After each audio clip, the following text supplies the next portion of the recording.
दोस्तों नमस्कार, TMT talk show में आपका स्वागत है। मैं हूं मनोज तिवारी। जैसा कि आप सभी लोग जानते हैं कि उत्तर प्रदेश के चुनाव में अभी तो जो है लगभग 15 महीने का समय है, लेकिन फिर भी उत्तर प्रदेश की सियासत गर्म है और उत्तर प्रदेश में हर पार्टी के लोग, हर पार्टी जो है अपने अपने अभियान में लगी हुई है कि कौन जो है उत्तर प्रदेश की विधानसभा जीतेगा। जहां भारतीय जनता पार्टी जो है वो सत्ता बचाने के लिए और माहौल बना रही है कि 2027 भारतीय जनता पार्टी ही जो है दोबारा फिर चुनाव जीतेगी।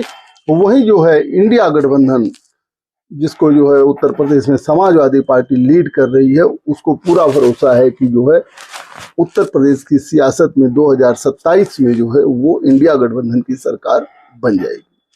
आज मैं बात करता हूं प्रयागराज की कोरांव विधानसभा की। कोरांव विधानसभा प्रयागराज की एक सुरक्षित विधानसभा सीट है और कोरांव विधानसभा में कई नेता ऐसे हैं जिन्होंने कोरांव विधानसभा में अपनी छाप छोड़ी है। कोरांव विधानसभा की बात करें तो कोरांव विधानसभा में वर्तमान में जो है वो विधायक भारतीय जनता पार्टी से राजमणि कोल हैं, जो दूसरी बार विधायक बने हैं। उसके पहले जो है राजबली जैसल जी बहुजन समाज पार्टी से विधायक होते थे। रामदेव निडर जो है वहाँ समाजवादी पार्टी के बड़े नेता हैं। साथ में जो है रामकृपाल कोल, वो जो है 2 बार विधायक हो चुके थे और जो है उनकी क्या सियासत है, राजबली जैसल की क्या सियासत है, भारतीय जनता पार्टी में राजमणि कोल की क्या सियासत है, किस पार्टी के किन किन दावेदारों की जो है इस बार 2027 चुनाव के लिए तैयारी है, इन सब पर मैं बात करूंगा। आपसे निवेदन है कि चैनल को सब्सक्राइब जरूर कर लें और जो है चैनल को लाइक करें, कमेंट करें, वीडियो को शेयर जरूर करें। कोरांव विधानसभा पर बात करने से पहले थोड़ा सा पीछे चलते हैं। पिछली पंचवर्षीय चुनाव की बात करें 2017 की। 2017 विधानसभा चुनाव में कांग्रेस और समाजवादी पार्टी का गठबंधन था। कोरांव विधानसभा जो है वह कांग्रेस के खाते में गई और कांग्रेस ने जो है अपना प्रत्याशी बनाया रामकृपाल कोल को। रामकृपाल कोल उसके पहले 2 बार विधायक रह चुके थे। 2017 में भारतीय जनता पार्टी ने अपना प्रत्याशी बनाया शिक्षक समाज से जुड़े हुए राजमणि कोल को। उसके बाद बहुजन समाज पार्टी जो है तत्कालीन विधायक राजबली जैसल को जो है अपना प्रत्याशी बनाया, जैसा कि नेचुरल है। राजमणि कोल को प्रयागराज में सबसे ज्यादा वोट मिले थे। राजमणि कोल को कोरांव विधानसभा से 2017 में 1,04,27 वोट मिले थे, यानी लगभग 51.18% वोट मिले थे। और उन्होंने समाजवादी पार्टी कांग्रेस के गठबंधन से लड़ रहे प्रत्याशी पूर्व विधायक रामकृपाल कोल को लगभग 53,696 वोटों से हरा दिया। और रामकृपाल कोल जो कांग्रेस के प्रत्याशी थे उनको केवल 46,731 वोट मिले, 23.81% वोट मिले। वहीं तब विधायक रहे राजबली जैसल को 26,056 वोट ही मिला। बहुजन समाज पार्टी प्रत्याशी के रूप में लड़ रहे थे, केवल 13.28% वोट ही मिला। ये 2017 की गणित रही, जहां जो है राजमणि कोल पूरे प्रयागराज में सबसे ज्यादा वोट पाके और सबसे ज्यादा वोटों के मार्जिन से चुनाव जीते थे कोरांव में, और उन्होंने कमल खिलाया था। उसके पहले मुझे याद नहीं है कि जो भारतीय जनता पार्टी कोरांव में कब चुनाव जीती थी। बात आई 2022 की। 2022 विधानसभा चुनाव के दौरान कोरांव विधानसभा से पता नहीं कैसे जो है राजमणि कोल का टिकट काट कर भारतीय जनता पार्टी ने एक दूसरे महिला नेत्री को जो है अपना प्रत्याशी बना दिया, जिनका नाम था आरती कोल। आरती कोल को प्रत्याशी बना दिया। इतने ज्यादा मार्जिन से जीते हुए, यानी कि 53,000 से ज्यादा वोटों से चुनाव जीते थे राजमणि कोल। 51% से ज्यादा उनको वोट मिला था कोरांव में, लेकिन भारतीय जनता पार्टी ने राजमणि कोल का टिकट काट दिया। अब जब सियासत में ये बातें आई कि राजमणि कोल का टिकट कट गया, तो राजमणि कोल ने अपने टिकट के लिए दोबारा प्रयास किया और ये केंद्रीय नेतृत्व को डार्क में रख के टिकट काटा गया था। केंद्रीय नेतृत्व में बहुत लोगों को नहीं पता था कि कैसे जो है और क्यों जो है राजमणि कोल का टिकट काट दिया गया। कहा जाता है कि एक मीटिंग के दौरान अमित शाह जी ने खुद ही जो है पूछा कि आखिर जो है राजमणि का टिकट खटा किसने। फिर बातें जो आई वो गई, उसके बाद फिर दोबारा राजमणि कौल को जो है भारतीय जनता पार्टी ने अपना प्रत्याशी बनाया है जो है 2022 विधानसभा में। रामदेव निडर जो है समाजवादी पार्टी के प्रत्याशी बने और कांग्रेस के प्रत्याशी बने रामकृपाल कौल, और राजबली जैसल जो है दोबारा बहुजन समाज पार्टी के बैनर तले जो है कोरांव से चुनाव लड़े। 2022 का मैं परिणाम बताऊं, जहां जो है 2017 में राजमणि कौल 53,996 वोट पाकर चुनाव जीते थे, वहीं 2022 में उनके वोटों में गिरावट आई और वो जो है केवल 40.74% यानी कि 84,587 वोट ही प्राप्त कर सके और उनके जीत का मार्जिन 53,000 से घट के जो है वो 24,487 वोट बचा। लेकिन जीत मिली। 24,000 वोट से विधानसभा चुनाव जीतना वो बहुत आसान नहीं होता है, जबकि जो है क्या कहते हैं कि उनका टिकट काट दिया गया था और दोबारा उनको टिकट दिया गया। ये 2022 का परिणाम रहा कि रामदेव निडर जो समाजवादी पार्टी के बैनर के नीचे चुनाव लड़ रहे थे, उनको 28.95% वोट यानी कि जो है 60,100 वोट मिले। और रामकृपाल कौल जो कांग्रेस के जो है बैनर के नीचे चुनाव लड़ने लगे थे, जो 2017 में जो दूसरी पोजीशन पर थे, वो विजेता थे, उनको केवल जो है 21,462 वोट मिले यानी 10.34% वोट मिले। बात आती है राजबली जैसल की। बहुजन समाज पार्टी से वो चुनाव लड़ रहे थे, उनके वोटों में कोई बढ़ोतरी नहीं हुई। 2017 में जो उनको वोट मिला था 26,056 वोट, वही कमोबेश वोट जो है उनको 2022 में भी मिला। 2022 विधानसभा चुनाव में भी जो है 26,383 वोट ही बहुजन समाज पार्टी प्राप्त कर सकी।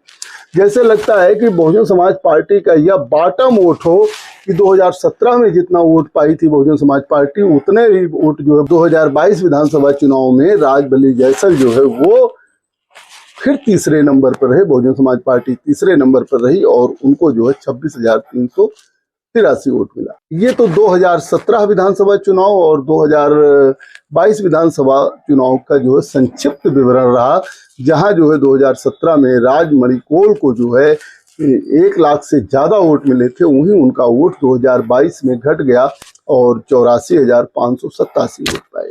जहां राजमणि कौल इतना ज्यादा वोट पाके चुनाव जीते थे 2017 में, वहीं 2022 में भारतीय जनता पार्टी ने राजमणि कौल का टिकट काट दिया था। लेकिन राजमणि कौल को जब दोबारा टिकट दिया तो जो है राजमणि कौल वह सीट जीतकर भारतीय जनता पार्टी को यह आश्वस्त किए कि वो जो है एक मजबूत नेता हैं और जनता में उनकी पकड़ है। राजमणि कौल भारतीय जनता पार्टी की सियासत में एक बहुत ही महत्वपूर्ण स्थान रखते हैं। जैसा कि कोरांव विधानसभा से सटी हुई 12 विधानसभा सीट है, वहाँ भी कौल समाज की आबादी ज़्यादा है। कोरांव विधानसभा से सटी हुई जो है करछना विधानसभा है, वहाँ भी कौल समाज के वोटों की संख्या है। साथ में जो है मिर्जापुर जिले की विधानसभा 96 है, या मझवा है, मड़िहान है, यहाँ सब भी कौल समाज की संख्या ज़्यादा है। और राजमणि कौल एक ऐसे सीधे साधे नेता हैं जो है इस स्थिति में चुनाव को प्रभावित भी करते हैं और समाज में उनकी अपनी पकड़ भी है। यही सब समीकरण को देखते हुए राजमणि कौल पर दोबारा जो है भारतीय जनता पार्टी ने भरोसा किया और उस भरोसे को राजमणि कौल ने टूटने नहीं दिया। राजमणि कौल के इर्द गिर्द कोई दिखाई नहीं दिया। जहां जो है 2017 में 51% वोट मिला था, वहीं जो है उनको 2022 में भले ही वोट घटा लेकिन 40.74% मिला। उनके विरोधियों को जो दूसरे नंबर पर थे, जो विजेता थे 2017 में, वहां उनको जो है 23.81% वोट मिला था। लेकिन जो है 2022 में बहुत ज़्यादा बढ़ोतरी नहीं हुई, केवल 28.95% वोट ही हो पाए, यानी कि लगभग 4% वोट ही बढ़ पाया। अब बात करते हैं कोरांव के 2027 विधानसभा के समीकरण को लेकर। बहुजन समाज पार्टी से कई बार विधायक रहे राजबली जैसल ने भारतीय जनता पार्टी ज्वाइन कर लिया। अब वो भारतीय जनता पार्टी के नेता हैं। हालांकि पूर्व में 3 बार वो विधायक रहे, तो जाहिर सी बात है कि वो अगर भारतीय जनता पार्टी में आए हैं तो उनकी भी एक दावेदारी जो है भारतीय जनता पार्टी में बनती है। समाजवादी पार्टी का जैसा देखा जा रहा है कि फिर कांग्रेस से गठबंधन हो सकता है, क्योंकि इंडिया गठबंधन के तहत जो है समाजवादी पार्टी चुनाव लड़ रही है। समाजवादी पार्टी पीडीए का नारा देकर चुनाव लड़ रही है। तो समाजवादी पार्टी और कांग्रेस गठबंधन के पास भी कई उम्मीदवार हैं। कौन किससे दावेदार होगा, इसके पहले मैं थोड़ा सा जो है सामाजिक समीकरण की बात कर दूं तो कोरांव विधानसभा में आदिवासी समाज, कोल समाज का वोट सबसे ज्यादा है। कोल समाज के वोट के बाद कहा जाता है कि कोरांव विधानसभा में ब्राह्मण समाज का वोट भी जो है दूसरे नंबर पर आता है। पटेल समाज का वोट भी जो है कम नहीं है और वह भी जो है एक अच्छी खासी संख्या में है। साथ में कुशवाहा और मौर्य समाज का वोट भी जो है वो बहुत अच्छी संख्या में है। पटेल समाज का और कुशवाहा समाज का वोट जो है वो कोरांव विधानसभा में एक मायने रखता है, एक अच्छी खासी संख्या में है और वो जो है चुनाव को प्रभावित करता है। और अन्य समाज में जो है यादव समाज और मुस्लिम समाज की संख्या भी जो है कोरांव विधानसभा में कम नहीं है। लेकिन जिस तरीके से कोल समाज का वोट कुछ नेताओं में बटा रहता था और भारतीय जनता पार्टी ने जिस तरीके से सेंध लगाई है, उसको देखते हुए वहां पर जो है अब सियासी गणित जो है दूसरी हो चुकी है।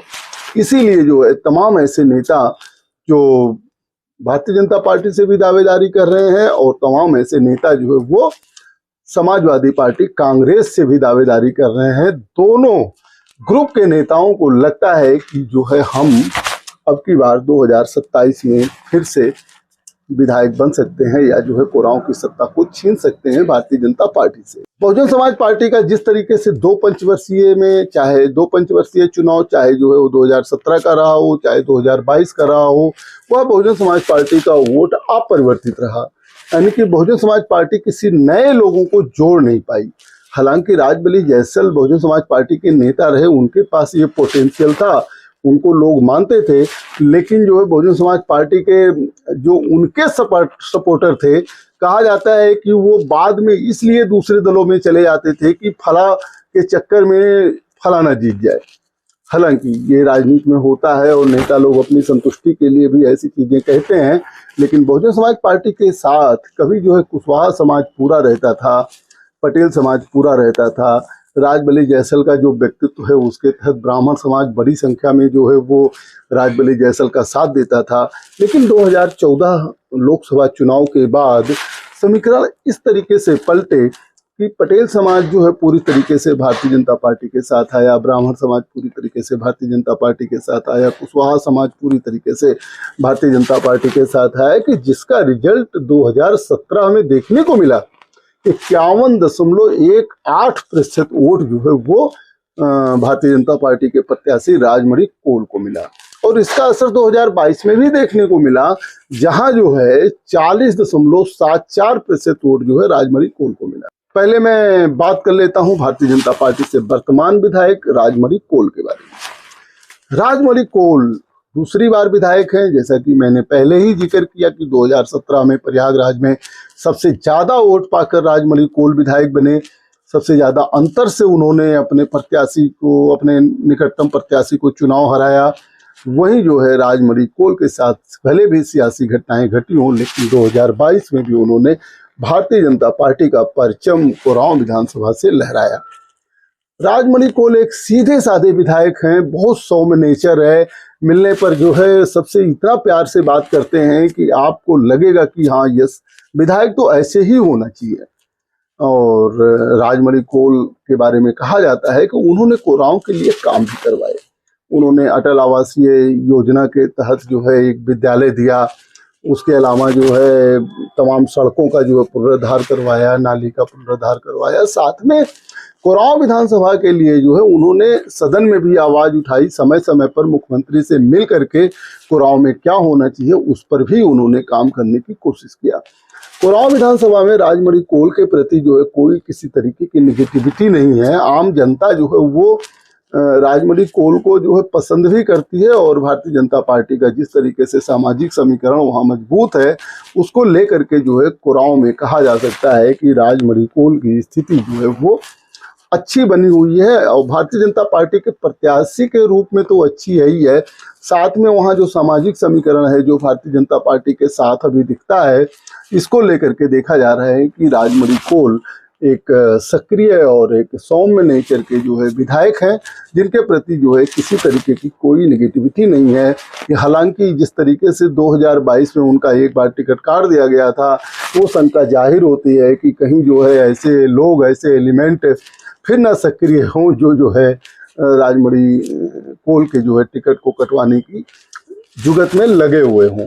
लेकिन राजमणि कोल को भरोसा है कि पार्टी नेतृत्व उन पर भरोसा करती है और 2027 में वे ही भारतीय जनता पार्टी के प्रत्याशी के रूप में कोरांव विधानसभा का फिर नेतृत्व करेंगे। जैसा कि मैंने पहले बताया कि कई बार के विधायक रहे बहुजन समाज पार्टी के नेता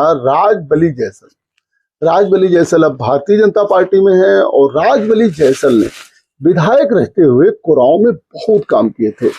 बहुत काम में जो उनके आते हैं, चक डैम का निर्माण उन्होंने कराया था सिंचाई के लिए कोरांव, क्योंकि एक जो किसानों का क्षेत्र कहा जाता है, तमाम उन्होंने चक डैम बनवाए, तमाम उन्होंने ट्यूबवेल बनवाए, तमाम सड़कें बनवाई। यहाँ तक कि राजबली जैसल के ही द्वारा बनवाई गई तमाम सड़कें हैं जो आज भी दिखाई देती हैं। हालांकि बहुत सी सड़कें जो है जर्जर अवस्था में हैं, आगामी विधायकों ने उस पर काम किया नहीं होगा, इसीलिए ऐसी स्थिति है। लेकिन राजबली जैसल का व्यक्तित्व तो बहुत ही सुंदर है। राजबली जैसल के साथ जो है हर समाज के लोग रहते हैं, हर समाज के लोग उनको पसंद करते हैं। सीधे साधे विधायक हैं, जिसको कभी कोई ज़रूरत पड़ती है तुरंत वो अवेलेबल हो जाते हैं, तुरंत उपस्थित हो जाते हैं और सभी से उनका मेल मिलाप इतना अच्छा है कि आप सोच नहीं सकते हैं। जैसे ही आप राजबली जैसल से मिलते हैं तो राजबली जैसल के आप मुरीद हो सकते हैं। अब देखने वाली बात होगी कि भारतीय जनता पार्टी में जिस तरीके से 2 बार विधायक रहे राजमणि कोल, एक बार तो सबसे ज्यादा वोट पाकर, एक बार थोड़ा सा उनके मार्जिन में जो है घटोतरी हो गई थी। अब इस बार जो है राजबली जैसल की भी मजबूत दावेदारी है। अब राजमणि कोल को छोड़कर भारतीय जनता पार्टी राजबली जैसल के ऊपर जो है दांव लगाएगी या नहीं लगाएगी, ये तो 2027 में पता लगेगा। लेकिन एक चीज है कि भारतीय जनता पार्टी में नेताओं में राजबली जैसल भी जो है एक बहुत ही मजबूत नेता के रूप में है। अगर जो है राजमणि कोल के साथ कोई दिक्कत होती है या उनका टिकट किसी तरीके से भारतीय जनता पार्टी ना देने का फैसला लेती है, तो राजबली जैसल जो है एक बहुत ही जो है मजबूत दावेदार हैं। भारतीय जनता पार्टी से ही एक और दावेदार का नाम लिया जाता है मुकेश कोल का। मुकेश कोल ब्लॉक प्रमुख भी हैं इस समय और कहा जाता है कि इसमें भी एक ट्विस्ट है। मुकेश कोल का कभी जो है वर्तमान विधायक राजमणि कोल ने जो है बहुत साथ दिया और जो है आज की तारीख में वो राजमणि कोल के ही मुकाबले जो है भारतीय जनता पार्टी से विधानसभा चुनाव लड़ने की तैयारी कर रहे हैं। तो जिस तरीके से देखा गया कि जो है प्रथम दावेदारी भारतीय जनता पार्टी में वर्तमान विधायक राजमणि कोल की है, दूसरी दावेदारी जो है पूर्व विधायक राजबली जैसल की है और जो है ब्लॉक प्रमुख मुकेश कोल भी जो है भारतीय जनता पार्टी से कोरांव विधानसभा चुनाव लड़ने की तैयारी कर रहे हैं। ये तो भारतीय जनता पार्टी के शीर्ष नेतृत्व को तय करना है कि वर्तमान विधायक पर दांव लगाएगी कि पूर्व विधायक पर दांव लगाएगी या जो है वर्तमान ब्लॉक प्रमुख जो युवा नेता हैं उन पर दांव लगाएगी। लेकिन जो सामाजिक समीकरण है आज की तारीख में, जैसा कि मैंने पहले जिक्र किया, वो कोरांव में अगर देखा जाए तो वो भारतीय जनता पार्टी के पक्ष में लगती है, क्योंकि जो है वो सुरक्षित विधानसभा है। अब मैं बात कर लेता हूं इंडिया गठबंधन या जो है क्या कहते हैं कि समाजवादी पार्टी और कांग्रेस। जैसा कि आप सभी लोगों को पता है कि मैंने अभी करछना का जब मैं प्रोग्राम बना रहा था तो उसमें बताया था कुंवर रेवती रमन सिंह। कुंवर रेवती रमन सिंह के लड़के हैं उज्जवल रमन सिंह, वो कांग्रेस से जो है इलाहाबाद लोकसभा सीट से सांसद हैं। और ये भी मुझे जो है कुंवर रेवती रमन के सूत्रों ने बताया कि कुंवर रेवती रमन जी चाहते हैं कि चारों विधानसभा जो उनके संसदीय क्षेत्र में पड़ता है, चाहे वो करछना हो, मेजा हो, कोरांव हो, बारा हो, वो कांग्रेस के गठबंधन में आ जाए। हालांकि ऐसा कहा जाता है, लेकिन कुंवर रेवती रमन सिंह जी जो है वो समाजवादी पार्टी नेता हैं। ऐसा भी कह सकते हैं कि उनका कहना ये होगा कि उनकी पसंद का जो है अगर प्रत्याशी दिया जाता है तो वे इतनी कुवत रखते हैं कि जो है यमुना पार की चारों विधानसभा सीट पर जो है वो जीत दिला सकते हैं इंडिया गठबंधन को। अब हालांकि मैं इस पर बताऊं कि जो है कुरान विधानसभा में जो है कई दावेदार हैं और इंडिया गठबंधन से। कुरान विधानसभा 2017 में जब कांग्रेस और सपा का गठबंधन था तो कांग्रेस के खाते में थी। इस बार भी कहा जा रहा है कि कुरान विधानसभा कांग्रेस के ही खाते में रहेगी। अब आप सोचिए कि 2022 में अगर समाजवादी पार्टी का और कांग्रेस का गठबंधन रहा होता, रामकृपाल कोल और रामदेव निडर का वोट एक जगह पड़ा होता तो शायद जो है राजमणि कोल के लिए दिक्कत हो जाती। और यही सिचुएशन 2027 में बनने जा रही है। कांग्रेस के गठबंधन में या कांग्रेस के खाते में सीट जाती है या समाजवादी पार्टी के खाते में सीट जाती है, यह तो देखने वाली बात होगी। लेकिन कांग्रेस और सपा का अगर गठबंधन होता है और वहां पर जो है लड़ाई कुराओं में बहुत दिलचस्प हो जाएगी। भारतीय जनता पार्टी का पूरा समीकरण जो है वो बदल जाएगा। इंडिया गठबंधन में सबसे मजबूत कुराओं से जो है दावेदारी कांग्रेस नेता रामकृपाल कोल की है।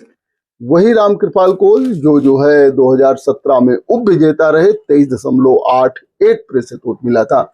लेकिन वही रामकृपाल कोल कांग्रेस से 2022 में लड़े थे और उनको 10.34% वोट मिला था। रामकृपाल कोल जो है वो क्रांतिकारी नेता के रूप में जाने जाते हैं, गरीबों की लड़ाई लड़ने के रूप में जाने जाते हैं। और कहा जाता है कि कोल समाज में रामकृपाल कोल की बहुत पकड़ है। कोल समाज जो है रामकृपाल कोल को अपना नेता मानता है और कुरान विधानसभा में कोल समाज जो सबसे ज्यादा है। मैंने कुरान के कई नेताओं से बात किया, कई कांग्रेस के नेताओं से बात किया, कई समाजवादी पार्टी के नेताओं से बात किया, तो सबसे पहले अगर नाम लिया जाता है तो रामकृपाल कोल का। उनको चुनाव लड़ने का भी अनुभव है, 2 बार वो विधायक भी रहे हैं और जो है वो उप विजेता भी रहे 2017 में। तो कुरान विधानसभा से रामकृपाल कोल की बहुत ही मजबूत दावेदारी है। व्यक्तित्व के बारे में बात करूं तो सीधे साधे विधायक हैं, क्रांतिकारी विधायक हैं, अन्याय कभी सहते नहीं हैं। पहले वे कम्युनिस्ट पार्टी के नेता थे तो जाहिर सी बात है कि कम्युनिस्ट लोग कभी अन्याय नहीं सहते हैं, आंदोलन भी करते हैं और वो हमेशा आंदोलन भी करते रहे, जनता की आवाज उठाते रहे, जनता के हक के लिए जो है रामकृपाल कोल लड़ाई भी लड़ते रहे। अब ये कांग्रेस और सपा गठबंधन में अगर रामकृपाल कोल जो है प्रत्याशी होते हैं और दोनों का कॉम्बिनेशन होता है तो भारतीय जनता पार्टी के लिए कुरान से मुश्किल आनी जो है संभावित है, चाहे प्रत्याशी कोई भी हो। ऐसी स्थिति में सबसे पहले समाजवादी पार्टी कांग्रेस गठबंधन से जो है कांग्रेस नेता रामकृपाल कोल की बहुत ही मजबूत दावेदारी है। इस बात से इनकार भी नहीं किया जा सकता है कि गठबंधन में रामकृपाल कोल चुनाव ना लड़ें। लेकिन राजनीति है, संभावनाओं का खेल है और उसमें क्या हो सकता है ये तो बाद की बात होगी। लेकिन आज की तारीख में अगर देखा जाए तो रामकृपाल कोल की मजबूत दावेदारी जो है कुरान विधानसभा से है। समाजवादी पार्टी से एक दूसरे बहुत ही सीधे साधे सौम्य नेचर के दावेदार है रामदेव निडर। 22 विधानसभा की बात करें तो रामदेव निडर जो है समाजवादी पार्टी के प्रत्याशी के रूप में थे और उनको 60,100 वोट मिला था। रामदेव निडर एक सीधे साधे व्यक्तित्व के नेता हैं, सबके सुख दुख में शामिल होते रहते हैं और कहा जाता है कि रामदेव निडर बहुत ही सौम्य, बहुत ही सरल और बहुत ही जो है प्रतिभावान नेता हैं। रामदेव निडर ने जो है कभी उनके साथ कोई जो है विवाद नहीं रहा है, खाटी के समाजवादी नेता हैं। रामदेव निडर जो है एक बहुत मजबूत नेता है और जिस तरीके से समाजवादी पार्टी अध्यक्ष अखिलेश यादव उनको बहुत मानते हैं तो उसमें भी उनकी दावेदारी बहुत मजबूत मानी जा सकती है। रामदेव निडर का ही जो है कह लीजिए एक तरह पकड़ रही कि राजमणि कोल 2022 में जो है केवल 84,587 वोट ही प्राप्त कर सके, जहां 2017 में वर्तमान विधायक राजमणि कोल 53,000 वोट के अंतर से चुनाव जीते थे। वहीं जो है उनका मार्जिन घट करके जो है 24,487 वोट हो गया और उसका जो है नतीजा रहे रामदेव निडर के व्यक्तित्व रहा और समाजवादी पार्टी का जो है संगठन रहा। क्योंकि इतना वोट तो रामकृपाल कोल कांग्रेस और सपा गठबंधन में नहीं पाए थे 2017 में। 2017 में रामकृपाल कोल को केवल 46,731 वोट मिला था, जबकि सपा और कांग्रेस का गठबंधन था। वहीं जो है जब सपा का गठबंधन नहीं था 2022 में, तब जो है रामदेव निडर जी को 60,100 वोट मिले थे। रामकृपाल कोल भी चुनाव लड़े थे कांग्रेस से, उनको 21,462 वोट मिला था। लेकिन अब देखा गया कि 2022 में अगर जो है रामकृपाल कोल और जो है रामदेव निडर का वोट इकट्ठा होता, कांग्रेस और सपा का गठबंधन होता, तो शायद राजमणि कोल को जो है कठिनाई हो जाती सफलता पाने में। ऐसी कंडीशन में रामदेव निडर की भी बहुत मजबूत दावेदारी है सपा कांग्रेस गठबंधन में। वो समाजवादी पार्टी के नेता हैं, अगर कांग्रेस के खाते में जाती है तो आप कह सकते हैं कि रामकृपाल कोल, और अगर जो है समाजवादी पार्टी के खाते में जाती है तो रामदेव निडर। अगर दोनों पार्टियों में म्यूचुअल अंडरस्टैंडिंग होती है तब भी रामदेव निडर के नाम पर चर्चा हो सकती है, और रामदेव निडर जो है वो इंडिया गठबंधन के प्रत्याशी हो सकते हैं। रामदेव निडर के बारे में समाज में कोई निगेटिविटी नहीं है, बहुत सरल विधायक माने जाते हैं। कोई भी पखुरा पकड़ के किसी भी तरफ लेके चल देता है और वो जो है उधर चल देते हैं। ऐसे नेता जो है रामदेव निडर कोरांव विधानसभा में माने जाते हैं। कोरांव विधानसभा से एक जो है और नाम सबके सामने आ रहा है, वो है सुमन कोल जी का। सुमन कोल जी का जो है पारिवारिक जो है राजनीतिक परिवार से सुमन कोल संबंध रखती हैं, और सुमन कोल जिला पंचायत सदस्य है भी है इस समय। रामदेव निडर या रामकृपाल कोल के बाद अगर चर्चा होती है कोरांव विधानसभा में, तो वो सुमन कोल के नाम की भी जो है इंडिया गठबंधन से होती है। अब तो इंडिया गठबंधन को ये तय करना होगा कि वो जो है रामकृपाल कोल या रामदेव निडर या सुमन कोल में से किसको जो है अपना प्रत्याशी बनाता है। लेकिन कोरांव विधानसभा का जो सिचुएशन है, जो इस तरीके से नेता लोग तैयारी कर रहे हैं, उसमें इंडिया गठबंधन से रामकृपाल कोल, रामदेव निडर और सुमन कोल की तैयारी है। तो भारतीय जनता पार्टी से वर्तमान विधायक राजमणि कोल, राजबली जैसलपुर विधायक और ब्लॉक प्रमुख मुकेश कोल के बारे में जो है चर्चा बहुत आम है। यही 6-7 नेता हैं जिनके इर्द गिर्द जो है कोरांव की राजनीति घूमती है। कोरांव का जो समीकरण है उसमें मुझे तो लगता है कि ना तो भारतीय जनता पार्टी कमजोर है, ना तो जो है समाजवादी कांग्रेस गठबंधन कमजोर है। बहुजन समाज पार्टी का वोट हालांकि स्टेब्लिश दिखा 2017 में भी और 2022 में भी। अब बहुजन समाज पार्टी क्या कर पाएगी, बहुजन समाज पार्टी कोरांव में क्या करती है, या उनका कौन नेता होगा, अभी इस तरीके से कोई स्पष्ट तो नहीं आया है। लेकिन बहुजन समाज पार्टी से कई बार विधायक रहे राजबली जैसल, तो बहुजन समाज पार्टी को लगता है कि वहाँ बहुजन समाज पार्टी मजबूत हो सकती है। अब तो ये अभी बहुत कह लीजिए कि यमुना नदी में पानी बहना बाकी है। अभी तो सियासत में हो सकता है बहुजन समाज पार्टी का किसी पार्टी से गठबंधन हो जाए, क्या हो जाए, क्या राजनीति में आए। हालांकि बहुजन समाज पार्टी ने तो कह दिया है कि वो अकेले चुनाव लड़ेगी। फिर भी समय पर हम लोग छोड़ते हैं, मेरी नजर भी कोरांव विधानसभा पर रहेगी। कोरांव विधानसभा के जितने धुरंधर हैं उन सब में जो है अगर बात की जाए तो चाहे वो राजमणि कोल हो, जो बहुत ही सरल, बहुत सीधे साधे विधायक के रूप में जाने जाते हैं, चाहे राजबली जैसल हो जिनके साथ आम जनता रहती है, किसी भी समाज की जनता रहती है। राजबली जैसल भी एक मजबूत नेता है और बहुत ही जो है सरल वो भी हैं, बहुत ही सिंपल नेता हैं। चाहे मुकेश कोल हो, चाहे जो है इंडिया गठबंधन से सदाबहार क्रांतिकारी नेता रामकृपाल कोल हो, या जो है सीधे साधे नेता जो है रामदेव निडर हो, या फिर सुमन कोल जो जिला पंचायत सदस्य है, उनके बारे में चर्चा हो। किसको मिलेगा टिकट, कौन होगा प्रत्याशी, कौन होगा विजेता 2027 का, इन सारी बातों पर हमारा ध्यान रहेगा, हमारी नजर रहेगी। लेकिन अभी के लिए दीजिए इजाजत, देखते रहिए एमटी टॉक शो। आगे जो भी डेवलप होगा मैं फिर आपको बताऊंगा। बहुत बहुत धन्यवाद, बहुत बहुत धन्यवाद।